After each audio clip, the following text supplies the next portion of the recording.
இன்னைக்கு ஃபங்க்ஷனை நல்லபடியாக நடத்தி முடிக்கணும், படத்தை கரெக்டாக எடுக்கணும், அது வரைக்கும் மூஞ்ச சிரிச்சா மாதிரியே வச்சுக்குவோன்னு அவர் உட்காந்து நம்ம ப்ரொடியூசர் ஆகும்போது ஃபஸ்ட்டு வர வேண்டிய ரியாக்ஷனே இதான் சார். எது நடந்தாலும் நாம ஸோ நாங்கள் எல்லாரும் சேர்ந்து கொலாபரேட் பண்ணுறோன்னு பேசியிருக்கோம். பட் என்ன யாராவது ஒருத்தர் பஞ்ச் பண்ணி அவங்க மைண்ட் வாய்ஸை நான் சொல்லணுமா? பட் இங்கே இருக்கவங்க மைண்ட் வாய்ஸ் எல்லாம் ஓப்பனாக வெளியே சொல்ல முடியாது.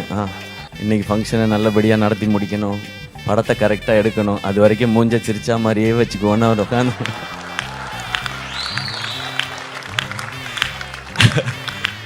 இல்லை இதெல்லாம் ஃபஸ்ட்டு நம்ம ப்ரொடியூசர் ஆகும்போது ஃபஸ்ட்டு வர வேண்டிய ரியாக்ஷனே இதான் சார். எது நடந்தாலும் நாம அப்படின்றது. பட் உங்களுடைய இந்த எக்ஸ்பீரியன்ஸ்க்கு, உங்களுடைய மனசுக்கு, நீங்கள் இவ்வளோ பேரை சம்பாதிச்சிருக்கிறதுக்கு இந்த ஸ்டுடியோஸும் சரி, இதில் வரப்போகிற படங்களும் சரி சூப்பராக வரும் சார், பிளாக் பஸ்டராக வரும்.